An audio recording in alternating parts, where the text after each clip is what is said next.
دنیا کې موږ او تاسو وینو چې ډېر زیات حادثات د دې موټر سایکلو او دارنګې د دې ګاړو ډېر زیات حادثات راځي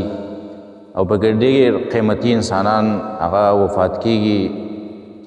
نو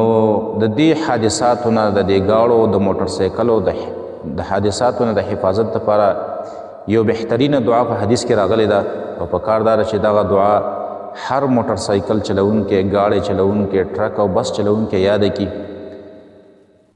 جریر ابن عبدالله رضی الله عنه یو صحابي دی د رسول الله صلی الله علیه وسلم راغلی رسول الله صلی الله علیه وسلم ته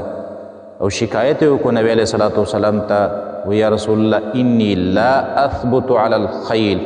یا رسول الله صلی الله علیه وسلم زه د اس نه غورځېږم، اس باندې چې کېدم بس ستا حادثه له راشي وغورځېږم ته. رسول الله صلی الله علیه وسلم ورته دعا وکړله، وی اللهم ثبته واجعله هادیا مهدیا، یا الله دلته ثابت قدم وګرځې او دلته هدایت موندونکې او نورو ته هدایت کوونکې وګرځې. کوم ډریور حضرات دي هغوی دې دا دعا یاده کړي چې اللهم ثبتني واجعلني هادیا مهدیا، دا دعا دې یاده کړي نو انشاءالله الله پاک به د حادثاتو، د موټر سایکلو د حادثاتو نه، د ګاړو د بسونو د حادثاتو نه محفوظ